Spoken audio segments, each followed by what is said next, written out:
क्या आप जानते हैं कि कुछ स्वर्गदूत मनुष्यों की तरह धरती पर रहते हैं जो परमेश्वर के द्वारा दिए गए विशेष कामों को करते हैं। कहीं आप वो स्वर्गदूत तो नहीं। स्वर्गदूत कौन होते हैं? लोग सोचते हैं स्वर्गदूत स्वर्गीय प्राणी होते हैं जिनके पंख होते हैं, पर सभी स्वर्गदूतों के पंख नहीं होते। स्वर्गदूत कई प्रकार के होते हैं। बाइबल बताती है कि युद्ध करने वाले स्वर्गदूत हैं, सेवा टहल करने वाले स्वर्गदूत हैं, समाचार लेकर आने वाले स्वर्गदूत होते हैं। बाइबल एक और स्वर्गदूतों के बारे में बताती है जो गुप्त होते हैं और वो धरती पर रहते हैं। पर वो कौन है? धरती पर रहने वाले स्वर्गदूत मनुष्य शरीर में रहते हैं। वो परमेश्वर के धरती पर रहने वाले स्वर्गदूत हैं। ये स्वर्गदूत बाकी के स्वर्गदूतों से अलग होते हैं, पर ये भी स्वर्गदूत ही हैं। पुराना नियम इब्रानी भाषा में लिखा गया था और इब्रानी भाषा में स्वर्गदूत के लिए जिस शब्द का इस्तेमाल किया गया है वो है मालाक, यानी परमेश्वर का दूत। नया नियम यूनानी भाषा में लिखा गया था और यूनानी भाषा में जो शब्द स्वर्गदूत के लिए इस्तेमाल किया गया है वो है एंगेलोस, यानी परमेश्वर का दूत। पुराने नियम में हागे की पुस्तक अध्याय 1 उसकी 13 आयत में लिखा, तब यहोवा के दूत हागे ने यहोवा से आज्ञा पाकर उन लोगों से ये कहा, यहोवा की ये वाणी है, मैं तुम्हारे संग हूँ। इस वचन में हागे को परमेश्वर का दूत बोला गया है। इब्रानी भाषा में दूत शब्द की जगह यहाँ पर मलाक लिखा गया है। बाइबल में हागे को जो मनुष्य था उसे परमेश्वर का दूत बोला गया है। एक मनुष्य को परमेश्वर का दूत क्यों कहा गया? क्योंकि वो परमेश्वर के द्वारा परमेश्वर का संदेश लेकर भेजा गया था। अगर आप नए नियम को पढ़ें तो उसमें यूहन्ना बपतिस्मा देने वाला भविष्यद्वक्ता था जो यीशु मसीह के जन्म से पहले आया था और यूहन्ना परमेश्वर के राज्य का प्रचार करता था। मत्ती अध्याय 11 उसकी 10 आयत और लूका अध्याय 7 उसकी 27 आयत में यूहन्ना के बारे में लिखा है कि ये वही है जिसके विषय में लिखा है, देख मैं अपने दूत को तेरे आगे भेजता हूँ जो तेरे आगे तेरा मार्ग तैयार करेगा। यूनानी भाषा में दूत शब्द की जगह एंगेलोस लिखा गया है जिसका मतलब है एंजल, यानी कि स्वर्गदूत। हागे और यूहन्ना बपतिस्मा दाता दोनों मनुष्य थे, मांस और खून के शरीर में थे। फिर भी बाइबल में इन दोनों को स्वर्गदूत यानी एंजल्स बोला गया है। इन दोनों के लिए उसी शब्द का इस्तेमाल किया गया है जो परमेश्वर के दूसरे स्वर्गदूतों के लिए इस्तेमाल किया गया है। ऐसा क्यों?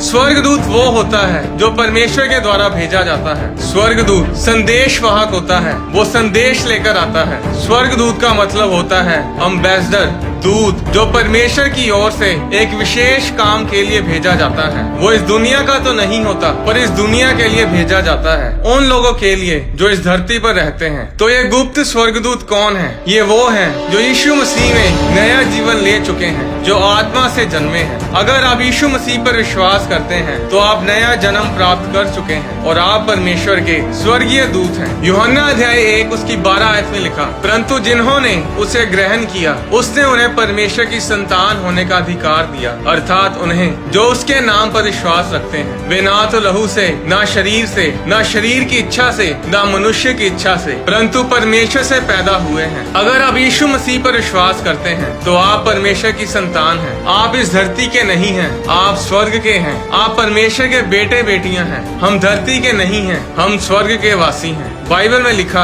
कि हम संसार में तो हैं पर संसार के नहीं हैं। फिलिपियों अध्याय 3 उसकी 20 आयत में लिखा, पर हमारा स्वदेश स्वर्ग पर है, हम स्वर्ग के सिटीजन हैं, हमारा पासपोर्ट स्वर्ग का है, हम स्वर्ग के हैं। अगर आप किसी देश के पासपोर्ट को देखें तो उस पर कभी भी ये नहीं लिखा होता कि ये प्रॉपर्टी इस बंदे की है या ये प्रॉपर्टी इस औरत की है। उस पासपोर्ट के ऊपर लिखा होता है कि ये प्रॉपर्टी इस देश की है। इंडिया के पासपोर्ट के ऊपर लिखा होता है कि ये प्रॉपर्टी इंडिया की है। अमेरिका के पासपोर्ट के ऊपर लिखा होता है कि ये प्रॉपर्टी अमेरिका की है। उसी तरह आप अपने नहीं हैं, आप स्वर्ग के हैं। आपका सब कुछ स्वर्ग पर है और आप स्वर्ग की प्रॉपर्टी हैं। इस धरती पर रहने वाले स्वर्गदूत वो हैं जो स्वर्ग के संदेश, स्वर्ग के सुसमाचार को धरती पर रहने वाले लोगों तक पहुंचाते हैं। और ये सुसमाचार क्या है? ये खुशखबरी क्या है? यूनानी भाषा में सुसमाचार यानी गुड न्यूज को यूएंगल बोला गया है और इंग्लिश में इसे इवेंजल बोला जाता है, जिससे एवेंजलिज्म शब्द निकला है। एवेंजलिज्म शब्द के बीच में एंजल आता है। ऐसा क्यों? क्योंकि यही काम एक एंजल का होता है। स्वर्गदूत स्वर्ग के संदेश को लेकर आता है। तो जब आप परमेश्वर के इस बोझ को लेते हैं, जब आप परमेश्वर के इस काम को अपनाते हैं और परमेश्वर के सुसमाचार को दूसरों तक पहुंचाते हैं, तो आप परमेश्वर के धरती वाले स्वर्गदूत बन जाते हैं। आप एक गुप्त स्वर्गदूत बन जाते हैं। अपनी जिंदगी को लाचारों की तरह, बेचारों की तरह ये सोचकर व्यतीत ना करें कि आप इस धरती के हैं। अपने जीवन को ऐसे जियो जैसे कि आप परमेश्वर के द्वारा दिए गए काम को कर रहे हैं। इस दुनिया में तो हैं, पर इस दुनिया के नहीं हैं। अब आप इस धरती के नहीं हो, आप नया जन्म ले चुके हो। अब आप स्वर्ग के सिटीजन हो, स्वर्ग के एम्बेसडर हो। पुराने नियम में जो राजा का दूत होता था, उन पर कोई हाथ नहीं डालता था। जब राजा अपना समाचार देकर, अपना संदेश देकर किसी के पास अपने दूत को भेजता था, तो लोग उस दूत की उसी तरह इज्जत करते थे जैसे राजा की करते हैं। जब राजा किसी दूसरे राज्य में अपने राजदूत को भेजता था, तो दूसरे राज्य का राजा, उस राज्य की सेना उस राजदूत की ऐसे इज्जत करते थे जैसे कि खुद राजा वहां पहुंचा हो। जब लोग इलेक्शन में खड़े होते हैं तो वो अपनी मर्जी से इलेक्शन लड़ते हैं, पर जो एम्बेसडर का दर्जा होता है, जो एक राजदूत का दर्जा होता है, उसके लिए इलेक्शन नहीं होते। एम्बेसडर को सरकार खुद ठहराती है, राजा उसे खुद नियुक्त करता है। आप एम्बेसडर को वोट डालकर खड़ा नहीं कर सकते, ना ही वोट डालकर उसे गिरा सकते हैं। यूहन्ना अध्याय 15 उसकी 16 आयत में यीशु मसीह ने कहा, तुमने मुझे नहीं चुना, परंतु मैंने तुम्हें चुना है और तुम्हें नियुक्त किया कि तुम जाकर फल लाओ और तुम्हारा फल बना रहे, कि तुम मेरे नाम से जो कुछ पिता से मांगो वह तुम्हें दे। परमेश्वर ने आपको नियुक्त किया है, आपको ठहराया है। आपको किसी ने वोट डालकर खड़ा नहीं किया, आपको किसी ने अपनी सर्वसम्मति से नियुक्त नहीं किया, आप अपनी मर्जी से भी नियुक्त नहीं किए गए। आप परमेश्वर की मर्जी से, परमेश्वर के द्वारा नियुक्त किए गए हैं। और इसीलिए जब लोग किसी परमेश्वर के दास की खिलाफत करते हैं, तो उसकी खिलाफत करने पर भी उन्हें कोई फर्क नहीं पड़ता, क्योंकि उन्हें प्रजा ने नहीं बल्कि परमेश्वर ने, राजा ने नियुक्त किया है। मायने नहीं करता आप कहां से हैं, आपकी जात क्या है, आप कौन से धर्म से हैं। परमेश्वर ने रिहाब जैसी वेश्याओं के जरिए देशों को बदला है। अनपढ़ मछुआरों को परमेश्वर ने नियुक्त किया ताकि देशों को बदले। ये भी उनकी अपनी मर्जी से नहीं हुआ, बल्कि परमेश्वर की मर्जी से हुआ। एम्बेसडर उस देश का सिटीजन कभी नहीं बनता जिस देश में वो काम के लिए भेजा जाता है। एम्बेसडर, राजदूत उतना अमीर होता है जितना अमीर उसका देश होता है। और राजदूत यानी एम्बेसडर अपने आप को नहीं दर्शाता, वो अपने पूरे देश को दर्शाता है। आज भी ऐसा ही है। जब इंडिया का एम्बेसडर अमेरिका में जाता है, तो वो खुद को नहीं दर्शाता, बल्कि अपने देश को दर्शाता है। वो एम्बेसडर, वो दूत सिर्फ आम इंसान नहीं है, वो पूरा का पूरा देश है। उस एम्बेसडर के साथ पंगा लेना पूरे इंडिया के साथ पंगा लेना है। और कानून ये कहता है कि अगर एम्बेसडर अमेरिका में है, तो अमेरिका की पुलिस, वहाँ की सेना एम्बेसडर को हाथ भी नहीं लगा सकती।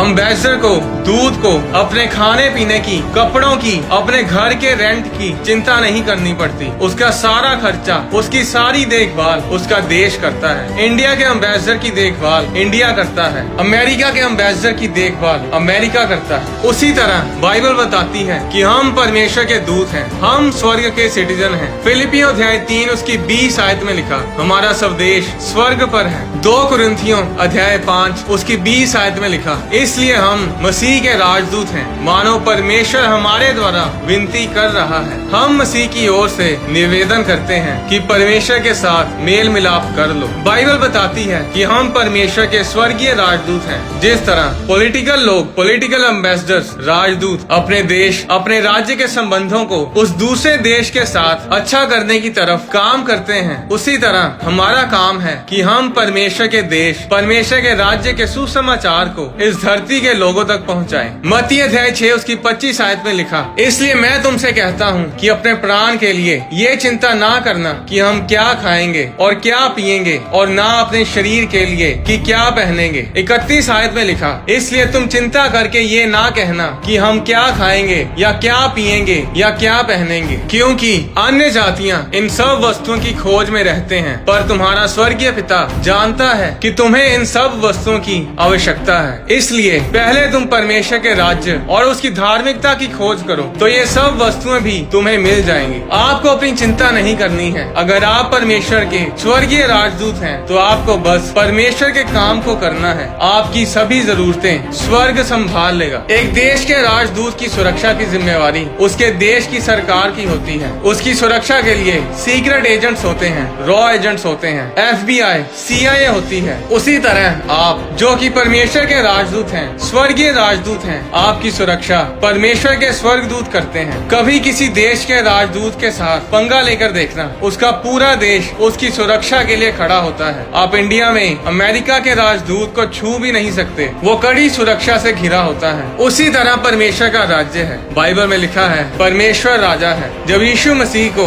राजा पिलातूस के सामने लेकर गए, तो यूहन्ना अध्याय 18 उसकी 33 आयत में लिखा, तब पिलातूस फिर किले के भीतर गया और यीशु को बुलाकर उससे पूछा, क्या तू यहूदियों का राजा है? 36 आयत में यीशु ने उत्तर दिया, मेरा राज्य इस संसार का नहीं। यदि मेरा राज्य इस संसार का होता, तो मेरे सेवक लड़ते कि मैं यहूदियों के हाथ सौंपा ना जाता, परंतु मेरा राज्य यहाँ का नहीं है। गत्समनी बाग में जब महायाजक यीशु मसीह को पकड़ने के लिए आए थे, तो पतरस ने महायाजक के दास पर तलवार चलाई और उसका कान उड़ा दिया। मत्ती अध्याय 26 उसकी 52 आयत में यीशु ने पतरस से कहा, अपनी तलवार म्यान में रख ले, क्योंकि जो तलवार चलाते हैं वे सब तलवार से नष्ट किए जाएंगे। क्या तू नहीं जानता कि मैं अपने पिता से विनती कर सकता हूँ और वह स्वर्गदूतों की 12 पलटन से अधिक मेरे पास अभी उपस्थित कर देगा? परंतु पवित्र शास्त्र की वे बातें कि ऐसा ही होना अवश्य है कैसे पूरी होंगी? एक पलटन में 6000 दूत होते हैं और 12 पलटन में 72,000 दूत। 72,000 दूत उसी समय यीशु मसीह के बुलाने पर उस समय आ सकते थे, जब राजा सेनाक्रेव परमेश्वर के लोगों के खिलाफ अपनी सेना लेकर आ खड़ा हुआ था। तो बाइबल बताती है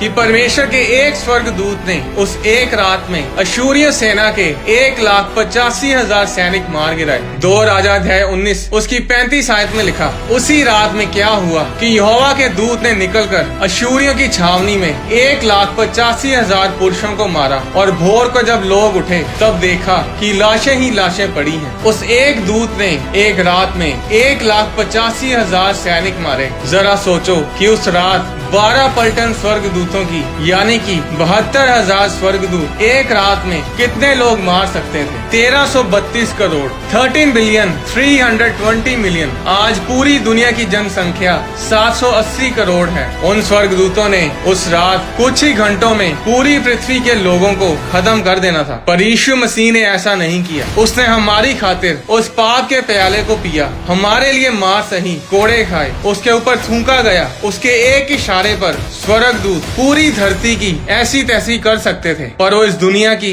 ऐसी तैसी करने नहीं आया था। यीशु मसीह ने कहा कि मैं इसीलिए आया हूँ कि कोड़े खाऊं, क्रूस पर चढ़ाया जाऊं और तीसरे दिन मुर्दों में से जी उठूं, ताकि जो कोई मुझ पर विश्वास करे वह नाश ना हो बल्कि अनंत जीवन ग्रहण करे। लोग सोचते हैं कि स्वर्गदूत शायद केवल आत्माओं से ही लड़ते हैं। अगर ऐसा होता तो यीशु मसीह ने पत्र से ये नहीं कहना था कि मेरे कहने पर पिता 12 पलटन स्वर्गदूतों की अभी भेज देगा। उस समय लोग तलवारों और लाठियां लेकर यीशु मसीह को पकड़ने के लिए आए थे। वो दूत उन लोगों को मारने के लिए तैयार थे, पर यीशु मसीह ने उन्हें रोके रखा। आज जब लोग आपको धमकाते हैं, आपको डराते हैं, आपको परमेश्वर का नाम, परमेश्वर का सुसमाचार फैलाने से रोकते हैं, तो डरो मत, परमेश्वर के काम को करो। जब आपको कोई तंग करे तो उसे कुछ मत कहो, बस इतना बताओ कि प्लीज मेरे भाई मेरी बहन, प्लीज परमेश्वर के दासों, परमेश्वर के लोगों, उसके राजदूतों से पंगा मत लो। ये हमारे लिए नहीं बल्कि तुम्हारी ही भलाई के लिए है, क्योंकि हम तुम्हारे लिए कोई मुसीबत खड़ी करना नहीं चाहते, क्योंकि हम तुम्हें कुछ नहीं कहेंगे, पर जो स्वर्गदूत हमारी रक्षा के लिए हमें दिए गए हैं वो तुम्हारी ऐसी तैसी कर देंगे। क्योंकि हमारे देश के संविधान में, जहाँ का मैं सिटीजन हूँ, उसके संविधान में भजन संहिता 51 उसकी 11 आयत में हमारे राजा की तरफ से यह आदेश है कि जहाँ कहीं भी मैं जाऊँ स्वर्गदूत मेरी रक्षा करें। मैं दिखने में तो अकेला अकेला लग रहा हूँ, पर मैं अकेला हूँ नहीं। परमेश्वर के दूत, परमेश्वर की सेना मेरे आसपास मेरी सुरक्षा के लिए खड़ी रहती है। जरा सोचिए, इतने सुरक्षित और इतने सामर्थी हैं आप। आज समस्या ये है कि लोगों को पता ही नहीं कि उनकी वैल्यू क्या है। बाइबल में परमेश्वर ने कहा कि ज्ञान ना होने के कारण मेरे लोग नाश हो रहे हैं। आप परमेश्वर के राजदूत हैं, आप स्वर्ग के सिटीजन हैं। हमारा सब देश स्वर्ग पर है। लाचारों की तरह जिंदगी जीना बंद करो, परमेश्वर के कामों को करो, सुसमाचार प्रचार करो। और प्रचार करने के लिए आपको पास्टर बनने की जरूरत नहीं, आपको माइक और स्टेज की जरूरत नहीं। आप अपने काम पर, अपने नगर में, अपने पड़ोसी को परमेश्वर के बारे में बता सकते हैं। और परमेश्वर के प्रचार को करने से पहले अपने जीवन पे काम करो, अपने जीवन को सुधारो, अपने पापों से तौबा करो, नम्र बनो, जेन्युइन बनो, ताकि जब लोग आपको देखें तो सच में परमेश्वर की महिमा करें। एक बात को हमेशा याद रखें, हमारी लड़ाई किसी धर्म के साथ नहीं है। यीशु मसीह धर्म नहीं है। अगर आप बाइबल को पढ़ें तो यीशु मसीह कभी भी धर्म के ठेकेदारों के साथ कभी नहीं बैठे। यीशु मसीह इस धरती पर कोई नया धर्म बनाने के लिए नहीं आए। पूरी बाइबल में ईसाई धर्म नाम का एक भी शब्द नहीं है। यीशु मसीह ने जब भी किसी को डांटा तो वो धार्मिक लोग होते थे जो धर्म बनाकर बैठे थे। यीशु मसीह ने कभी भी किसी भी पापी को नहीं डांटा, हमेशा दूसरों से प्यार किया। हमारी लड़ाई मांस और लहू से नहीं है, हमारी लड़ाई लोगों के साथ नहीं है, किसी धर्म के साथ नहीं है। हमारी लड़ाई शैतान के साथ है, जो लोगों की जिंदगियों को तबाह करता है, जो नौजवानों को नशे और व्यभिचार में ढकेलता है, जो परिवारों को उजाड़ता है, जो पति पत्नी में दरार पैदा करता है। शैतान लोगों के धर्म के हिसाब से काम नहीं करता। जो अपने आप को ईसाई कहते हैं वो भी बीमारियों में है, वो भी गरीबी में है। अपने आप को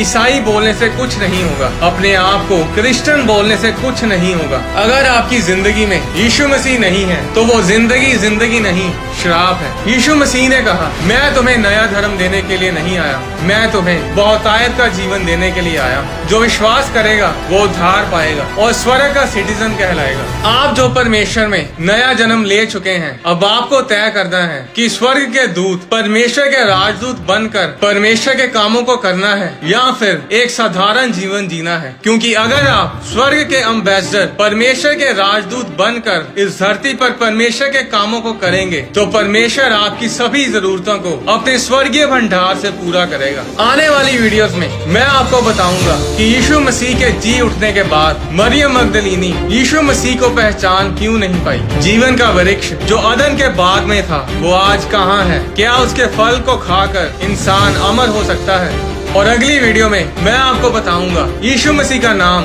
इस धरती पर यीशु मसीह ही क्यों है और यीशु मसीह को स्वर्ग में किस नाम से पुकारा जाता है।